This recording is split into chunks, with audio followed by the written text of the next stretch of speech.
చూడండమ్మా, ఈయన ఎదగాలన్న ఆలోచన మీ మనసులో ఉంటే సాయం చేయండి, లేకపోతే వదిలేయండి అంతే. చూడమ్మా సరోజ, నా చేతిలో మిగిలింది కూడా చాలా తక్కువ. అది మీ చేతుల్లో పోసి ఇంకా అప్పు తెచ్చివ్వడం కుదరదమ్మా. ఎందుకంటే నాకు వేరే సంపాదన మార్గం లేదు. ఇదే నా చివరి సంపాదన. చూడమ్మా, నేనేమో మీ అమ్మకి నాకు 1 లక్ష, నీకు తమ్ముడికి చెరువు 1 లక్ష ఇద్దాం అనుకుంటున్నాను.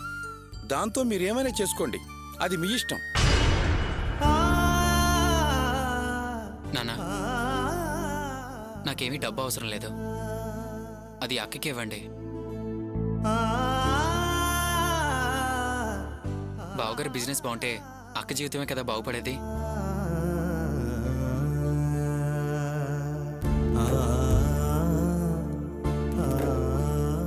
ఒరే ఆకాష్, మీ అక్క కోసం నువ్వు వద్దంటున్నావు బాగానే ఉంది, మరి నీ భార్య ఒప్పుకోవాలి కదా. అత్తయ్య, నేను ఆ విషయంలో అభ్యంతరం చెప్పను. ఆకాష్ ఇష్ట ప్రకారం చేయండి. అన్నయ్యని వ్యాపారం చేసుకునివ్వండి.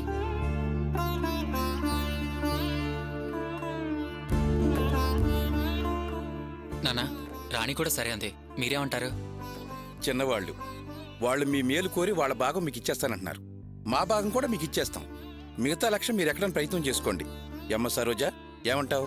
మావయ్య, ఆ 1 లక్ష మాత్రం నాకెవరిస్తారు? సర్దగలిగితే అదే సర్దండి, వ్యాపారం చేసుకుంటాను, లేదంటే మానేస్తాను. సరే బావగారు, 1 లక్ష వడ్డీకి నేను ఇప్పిస్తాను. వడ్డీ సక్రమంగా కట్టేస్తారు కదా? ఒరే, బిజినెస్ మొదలు పెట్టగానే అది కట్టడానికి ఇబ్బంది ఏముందిరా, కరెక్ట్ గానే కట్టేస్తాం. ఏమయ్యా, కరెక్ట్ గా కట్టేస్తావు కదా? కరెక్ట్ గా కట్టేస్తాను. సరే అక్క, నేను డబ్బు ఏర్పాటు చేస్తాను, మీరు చేయాల్సిన పనులు చూడండి. అలాగేరా. నానా, కూర్చునే ఉన్నారే, కాసేపు లోపలికి వెళ్ళి రెస్ట్ తీసుకోండి. అమ్మా, నాన్న లోపలికి తీసుకెళ్ళు. రండి. అమ్మయ్యా, సరోజ, నువ్వు మొత్తానికి అనుకున్నది సాధించావు. నువ్వు చాలా బ్రిలియంట్వి. ఏమనుకున్నారు? సరోజానా మజాకానా? చాలా థ్యాంక్స్ రాణి. థ్యాంక్స్ దేనికి? నా ఇష్టమే నీ ఇష్టమని డబ్బు వద్దన్నందుకు. మా అన్నయ్య ఆశకి దూరంగా పెంచాడు. రాణి, 2 లక్షలు పోవటం వల్ల నాకు బాధ అనిపించింది. ఇంట్లో వాళ్ళకి నీ మీద అదే కోపం.